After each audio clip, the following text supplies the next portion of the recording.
This BizNews production is brought to you by Brenthurst Wealth, a multi-award-winning, truly independent boutique wealth manager. Invest better with Brenthurst. Well, the one thing about you, Nick, is it was always going to be a surprise, and I'm delighted about that. But now I want to try and get it down to just so that we can take something back. There's some real practical things happening at the moment. The Epstein files. Epstein files. What do you just help us through the way from your perspective and from all the layers of the onion that you've taken off and you've shared with us today, where does this all fit in? Because even to the most naive individual, what we're seeing in the Epstein files is smelly. It's very smelly. I mean, a couple of things that we know for sure. Epstein is a construct. Just start at the beginning. Who was Epstein? What did he do? And what's the problem? Yeah, I mean, good question. So who was Epstein? He was a nobody, a maths teacher, plucked out of relative obscurity and shoved into this role as a very strange connector of people. Around him was security, intelligence community people floating around all the time, people like David Rockefeller, who promoted him to the Trilateral Commission. Very improbable kind of story. So he's very definitely a construct, and it would seem a construct of the intelligence community, by which I mean the CIA and Mossad. And they're best understood as a kind of large merged criminal entity free of any kind of democratic control. There's no executive branch control of the intelligence community. It hasn't been for half a century. And so out of this emerges this guy who becomes progressively more and more connected to all the greats in the financial transnational banking community, the intelligence community, very creepy. All of these stories around compromat actions with pedophilia, child trafficking, all sorts of very sickening stuff. And unfortunately, and it's understandable, the media or the popular attention is focused on that, the stuff of a sexual nature, the compromised material. I think the more interesting part is look who he's talking to, look who he's connecting. 5,500 mentions is pretty good going for the leading person of the continental arm of the Rothschilds group. What's going on there? Do these people lack judgment?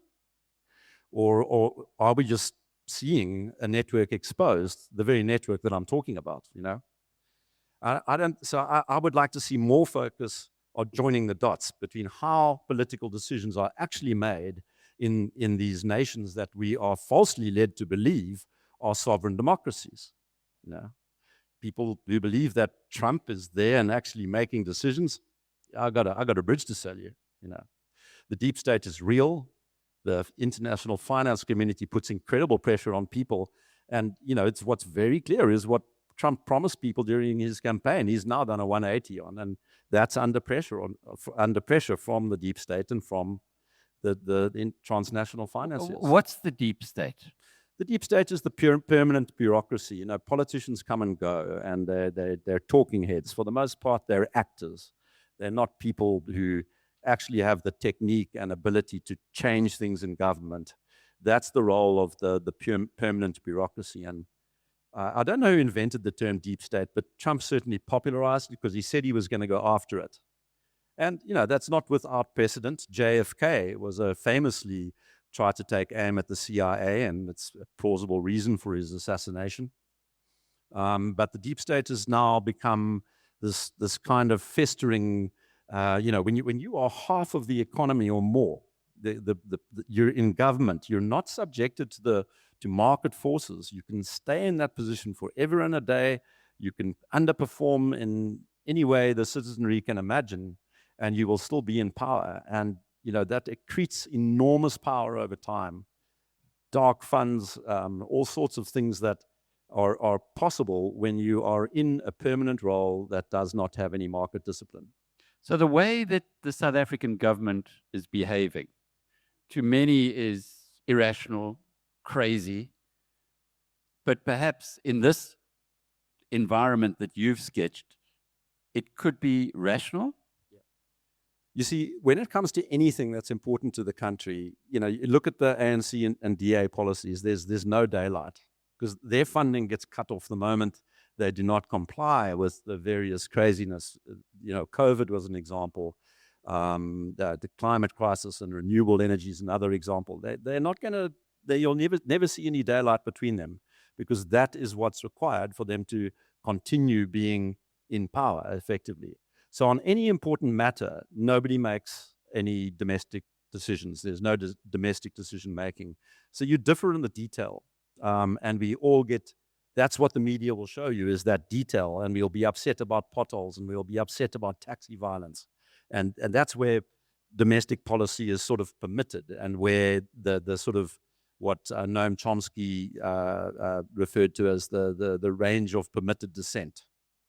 So on big policies, whether we have a central bank and how it works, and on how much debt the country takes on and so on, the ANC and the DA are completely irrelevant. They have nothing to do with that decision process. Now, ordinarily, I think some people are saying, "Oh no, man, come on, Nick, please. I don't know what you're talking about." But I do remember 5 years ago, what you were saying then was outrageous. It was completely off the charts. Here was everybody sitting in a well, there were a lot less people, because we were only allowed to have, I think, 100 people or 50 people, and we all had masks on. And after he'd finished, everyone took their masks off, which was revolutionary. Died. And no one even got sick, which was crazy. So I am listening, and I think there are people who are listening to you as well. But I need a little bit of guidance, a little bit of support. Warren Buffett tells us about the helpers and the super helpers. And he warns us, he says, there's this whole parasite class that is getting involved in transactions, and they're not adding any value, they're just extracting value continuously from the system. Yeah. Is this part of what you're talking about? Yeah, I mean, living in Cape Town, that if you open your eyes, the place is absolutely awash with people from the World Bank and various arms of the United Nations, all being paid handsome salaries to advise this arm or that arm of government, or on this or that project. I mean, the extraction of wealth by these agencies is a frightening thing to behold. You just have to pick up the funding documents of these renewables stories. They are ridiculously corrupt. There's just leakage all over them. I mean, the total amount of energy that stands ever to be produced by them, if you look at it on a net basis, subtracting the energy that's required to put them in the ground, is pitiful. It's nothing. It's a complete scam. We should be building coal power plants. We should be building a nuclear power plant. That would really liberate South Africa. The potential of this country is insane. What I could do if there was unlimited power, like there was in the 1970s, as a private equity investor, your mouth waters at the prospects. And instead we live in this forcibly constrained story, which is not unique to South Africa. The whole of the African continent has been managed in this way to allow the developed countries access to cheap resources. And it's a story as old as colonialism itself. Now, just so that you know this guy's not a Looney Tune, he's an actuary. Well, and he's also a private equity investor, and a very successful one at that. So I'm just getting the sense from all of this, Nick, that maybe the position that people in our government are taking is not necessarily, we don't necessarily know the whole story, because the immediate reaction is to say, "Ah, no, Durko, they know what they're talking about. They're stupid," because of the perceptions that I have, or the perspective that I have. So where do you see it? How do you see the governance of South Africa in the way that, is it Dunning-Kruger? In other words, people are super confident because they know nothing? Or is it actually people who know more than we're giving them credit for?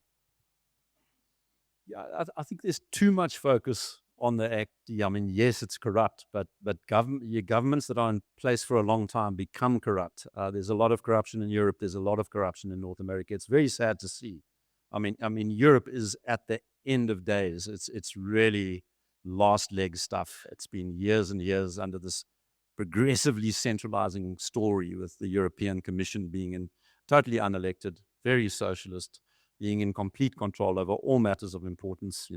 Germany, the gutting of the Mittelstand has taken place in the blink of an eye. It was 15 years ago. The Mittelstand was very healthy. That's your mid-sized small businesses, the engineering engine that built Germany from the ashes, that has now been wiped out. And they've done crazy things like blowing up their nuclear power stations and in the process becoming dependent on the Russian gas supplies and then going to war with Russia. I mean, how stupid can you get? This is the way of things. So I tend to step back and look at things structurally and say, well, why is it like this? Why is every country in the world got this history of decades of gradual increase in the public sector as a percentage of the economy? Every single country. Why do we have this lockstep situation in countries throughout Europe and in the US where there's this almost state-sponsored immigration process, dilution of the indigenous cultures? Why do we have this assault on young people? Wherever you look, housing prices are being kept artificially high so that it's very difficult for young people to establish families. Birth rates are declining. We're down to replacement rates of 1.1 or 1.3 in many countries in Europe, and that's incredibly severe. If you at 1.1, it means your indigenous population is going to halve in a couple of generations. That's very serious stuff. And that's not happening by accident. If it was accident, you'd have it in some places and not in others. But there's this, what opened my eyes to this was this incredible global lockstep implementation of stupid things. Cloth masks, the actual guidelines for respiratory virus epidemics said they don't work, but they were an instrument of social control and they were used everywhere. So we had this thing where there was quite clearly an architecture of control supervening over national governments.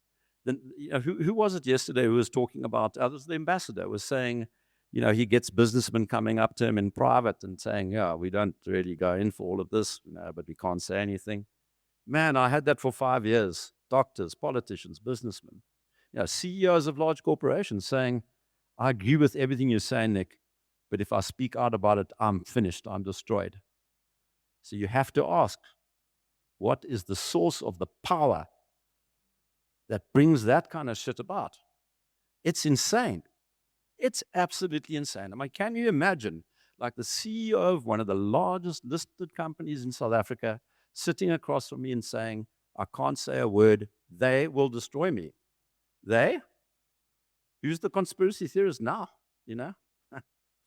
So yeah, I'm not sure if I've answered your question, but I just think we focus on the wrong place. We get the shiny baubles get put in front of us to agitate us and get us upset.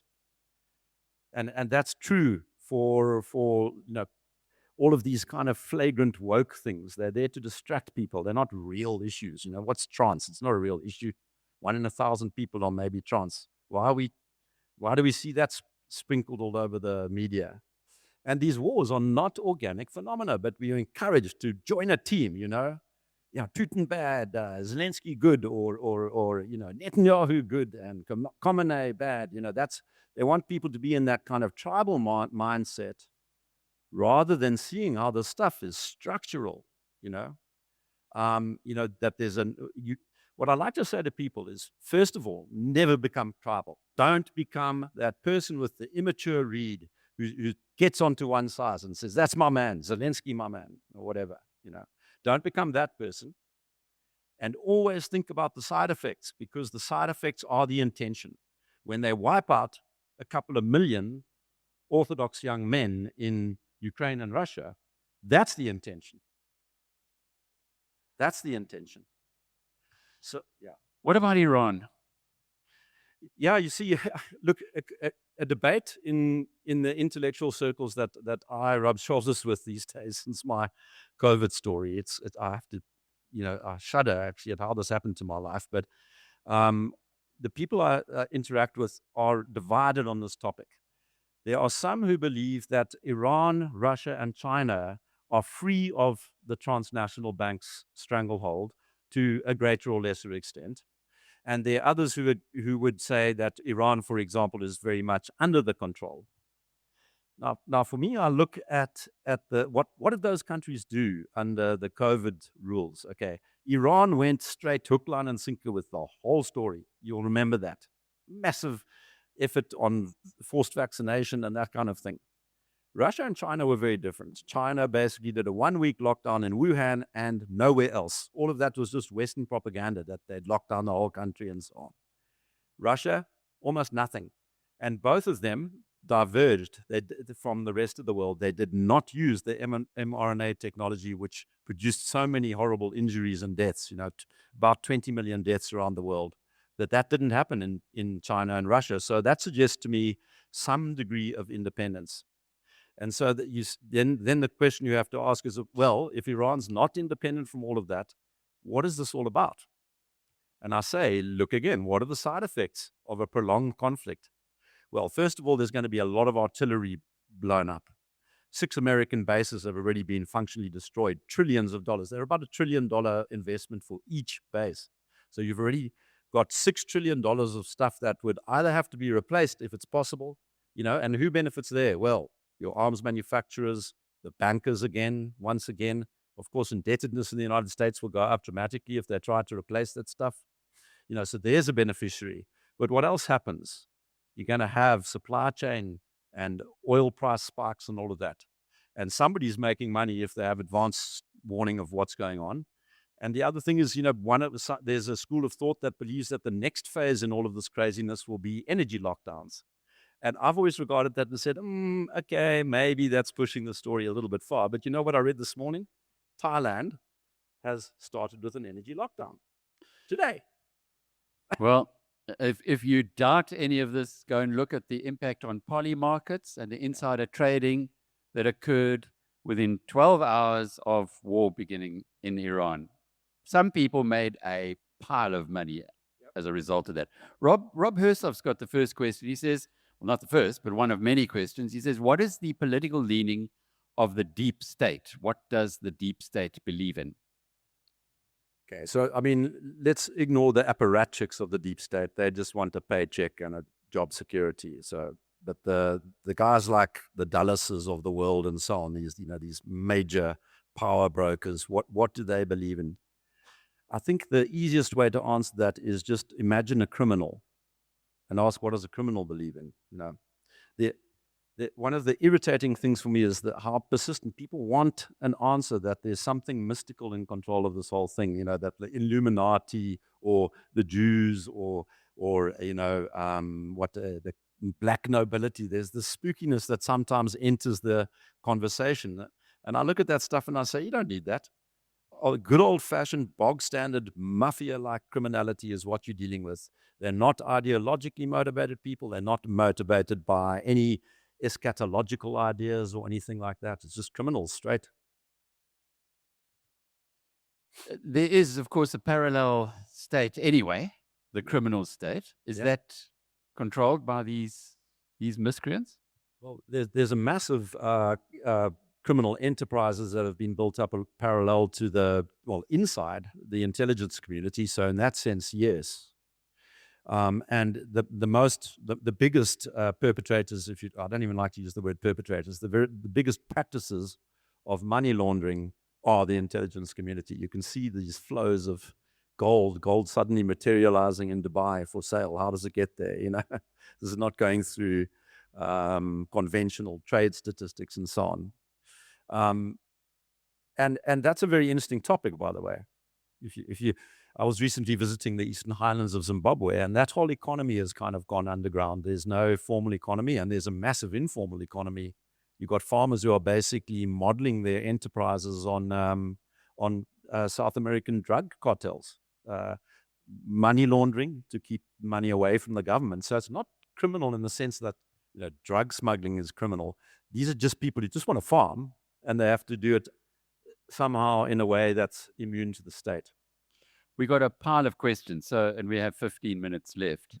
Let's start with the first one from Michael Ash. He says, you argue that the deep state needs to be challenged. How do we distinguish between legitimate expertise within government institutions and undue influence by unelected actors?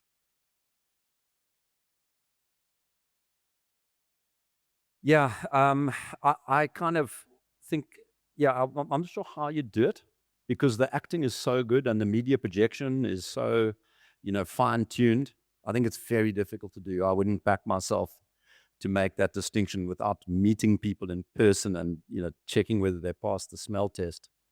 Because that's what I do in private equity world. That's the key skill in private equity is, can you spot the fraudster? You're in this position of knowing nothing, trying to buy a business from a person who knows everything. So you've got to smell. And I can't see it from media. What I can say is that the system is going to come to an end. It can't carry on like this. We are at levels of indebtedness that way exceed those going into the financial crisis of 06, 07, like massively exceed it. And we've layered on a whole nother problem, which is that there are quadrillions now in derivative securities, where actual real underlying assets have been hypothecated and rehypothecated and rehypothecated. And I mentioned during the talk, I said, watch out for custodial security.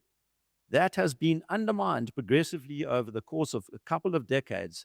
And I think when the next financial crisis hits, many investors are going to find out that they do not own the shares that appeared in their brokerage account. That is coming. And it leads to a very interesting set of financial advice for people. People ask me, where would you put your money, Nick, all this kind of thing. And I say the following things. Make sure you avoid lots of layers of intermediation. Don't have like a broker and then a life insurance company and then a mutual fund and then a stock exchange and then the company. Don't avoid that kind of very elaborately sequenced intermediation structure. Go as direct as you can. Go into real assets, as close to real assets as possible. So property and commodities and private companies and timber, things like that. But be very careful when the next financial crisis hits. It won't just be the downstream consequences of over leveraging that everybody has to contend with. We're not going to know who owns the damn shares. Leonard asks, in the next 10 years, the top 1% wealthiest individuals, in the last 10 years rather, have increased by more than $39 trillion. Yeah. Poverty and inequality could have been eradicated by more than 22 times. Yeah. The love of money is the root of all evil. Your comments, please. Yeah, 100%. Just during the COVID years alone, in a 4 or 5 year period, there was an upward wealth shift of some $6 trillion from the poor and middle classes to the wealthy. It was the biggest robbery ever committed. And in my whole business technique is to buy divisions of companies and decentralize the hell out of them. And it's worked brilliantly for me for 20 years. Market going up, market going down, economy suffering, doesn't matter. That decentralization is the path to two things. It's the path to as much wealth generation as is possible, and it's the path to the minimum inequality possible. Centralization increases inequality for reasons that we know and understand. So it is terribly frustrating. I mean, in the 20th century, the world, and the 19th century, the world encountered the way in which you go about eliminating poverty. You could do it in a heartbeat. You could literally lift the entire planet's quality of living indefinitely. And instead, what we've got are these freaks who want to centralize everything. And they're all over the show. It's not just Martin Kingston and his merry crew of socialists in drag. It's Tony Blair and all the people who love him. And these people are just absolutely corrupting the world. Marianka Haynes asks, do you think that if historians look back on our time, they will be able to clearly identify the battle between two world orders, loosely termed socialism and conservatism? And which way do you think the clash of ideologies is going to play out? I'm a short-term pessimist. I think this doesn't stop until there's a major collapse. It's a terrible conclusion to reach. I don't like it. I would like to have another answer to give people. But after that collapse, my belief is that something closer to freedom will again emerge. It might be freedom within a kind of model that looks a bit like feudalism or something like that. I doubt it'll have technocratic socialist features. That's my kind of high-level story. Short-term pessimism, definite collapse required, because there's no mechanism that I can see to undo this huge mousetrap. Max's question is, what's your perspective of how China and Russia's leadership fit into this Anglo-American Atlantic elite multinational network? And then place Iran within this context. Yeah, so I think I partly answered that earlier. My personal view is that both Russia and China show signs of being free from transnational capital control, and this does show up in a variety of ways. Iran less so. I'm not seeing the picture as clearly there.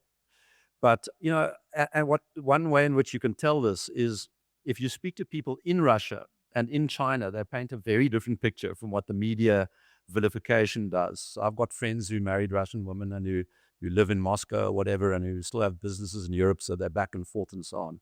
And they paint a picture that's entirely different from what the media will tell you about Russia. I mean, no question, people like Xi and Putin are thugs. These are not going to be nice people that you're going to enjoy having a beer with. You'd rather not tangle with them.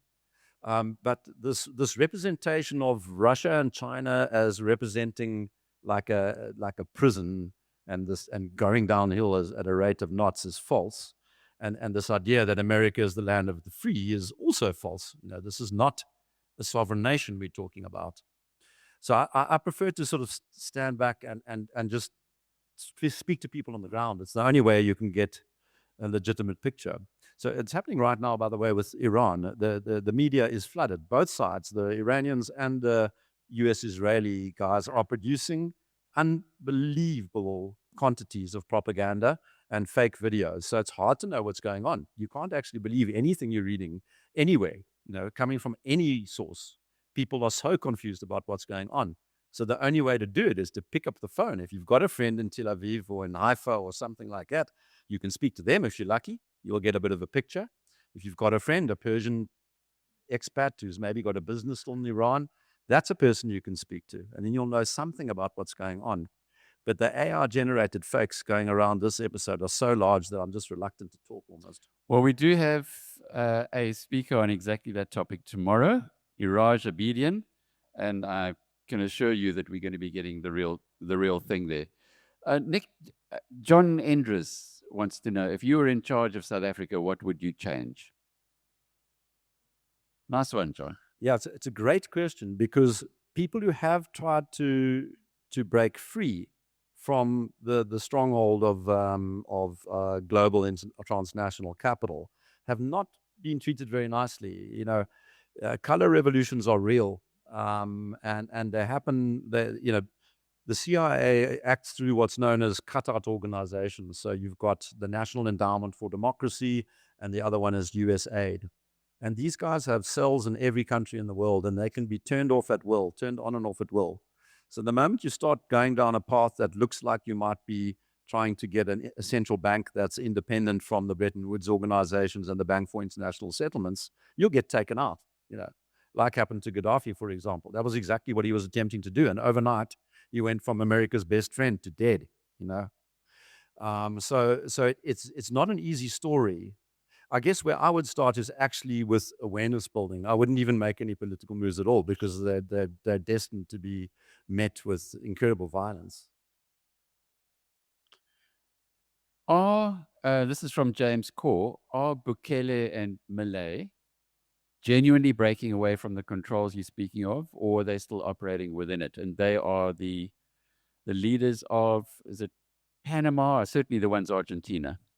Yeah. It's El Salvador and Argentina. Sorry. And then the other person who's mentioned all the time is this fellow Traore in Burkina Faso. I'm a little suspicious of these narratives. The one is this testing of the Bitcoin story, which looks like it's been an abject failure. And the other one in Argentina, Malay is a suspicious character. He's also got this kind of rock star actor kind of nature. He's doing all the things that should really work, the free market stuff that we'd love to do more broadly around the world. I think when I say we, I mean people in this hall. But there's a ticking time bomb there that can be, they can light the fuse on it at any time. And that is this massive currency mismatch that has persisted for no good reason in Argentina. So at any point, the flow of funds could be turned off and Argentina will collapse. And I wonder whether it isn't being set up for failure. You see, look what happens when you try this free market bullshit, you know? And of course, what's happening in the meantime, while it's not being blown up, is that they're having wonderful growth and hugely beneficial things are happening for the citizens of a country for once, you know? So it looks great, but there's a temptation there. And the fact that he was allowed to step up on international stages and basically call everybody else names, you know, tell Tony Blair how stupid he was, you know, that's a bit suspicious. Why is he being given that kind of stage? You have to ask that question. Annette Kruger says Tanzania's president, John Magufuli, declared the country coronavirus free in early June 2020 and then died suspiciously a short time later. He was one of 6 heads of state worldwide who objected to the coronavirus nonsense and who died under mysterious circumstances in the same year. Did he die of COVID? No, nobody died of COVID. That was nonsense. Yeah. Okay. Winston says, how do you reconcile or differentiate between the effects or consequences of general incompetence with overall malevolence or deep state plans? Yeah, look, I mean, the malevolence creeps in when you're dealing with these things like the Tony Blair Institute and so on. At that level, I think you can't say this is just stupidity. So down the chain, the people who are implementing things, I think that's just down to stupidity. And it's terrible. I mean, for decades, people have been brainwashed into this kind of centralist thinking. And so they're just doing what they've been taught to do. So there's your stupidity category. But I often sit back and I wonder, we know why centralization fails. We know why it turns into disasters. We know, the economic theory and this stuff is not difficult. Do the people who are supervening over it all, do they understand this? They must do. They must do. And so they're doing it knowing that it's harmful because it increases the level of control that they have. That's one possibility. The alternative to that is, because I have seen this phenomenon, my life has brought me into contact with a great many billionaires. I've met loads of billionaires. There was only one that I ever liked, by the way. But what happens to these guys is very quickly, when you get into that sort of extreme wealth, you become isolated from the world. You get a security team that prevents you from coming into contact with the great unwashed. You get advisors and a family office, and these people become very sycophantic. And you get into this bubble where nobody's challenging you and nobody's disagreeing with you. And I think under those circumstances, you can get a thing where a phenomenon like you become stupid, because everybody's just blowing smoke at you all day, and you might start believing some of it, and so then maybe these guys are fooled into some kind of, this time it's different thinking. This time we have more data, we have AI, and therefore the things that Stalin tried to do, they're going to work this time. Central planning will work this time. I think there is possibly a phenomenon like that where they actually believe their own bullshit. Martin Lowe, I'm not going to ask him that question. You can tackle him individually. The question is, surely you cannot dismiss mRNA technology that earned 2 Nobel Prizes. That's going to keep us here for the next half hour. But just to support what Nick said, please buy a book called Giants of Enterprise by Richard Tedlow. Brilliant book. It supports exactly the point that he says. He takes the 7 greatest entrepreneurs in the United States and tracks their lives and how they went badly wrong towards the end for exactly, he calls it derangement. Derangement is a malady that occurs when the person around you makes sure that you've got 2, if you like, a cup of tea with 2 teaspoons of sugar in it, that you will get it. And I will give you an example from here. Last year, we had to find a room somewhere in the municipality. Not easy, because this is a very efficient, well-working municipality, full. So that the deputy president, if he so desired, could have a cup of tea Remember, he came in, did the speech, left. But if he so desired, he could have a cup of tea where there would be a microwave oven in that room because he likes his milk warm. I kid you not. Read that book. It supports exactly what Nick says. When people get to a certain point in their lives, Henry Ford, good example. Have a look at who supported Adolf Hitler. And more and more. It's as always, Nick, you've opened our eyes to something that maybe from the position that we're in, we say, no, come on, that's bullshit. But at least, if you don't agree with him, at least it will enable you to go and inquire a little more deeply. And I am truly grateful that you ran this through AI or Claude to begin with. So if Claude can't find too many issues in it, who am I? Nick Hudson, thank you. Thank you. This BizNews production is brought to you by Brenthurst Wealth, a multi-award winning, truly independent boutique wealth manager. Invest better with Brenthurst.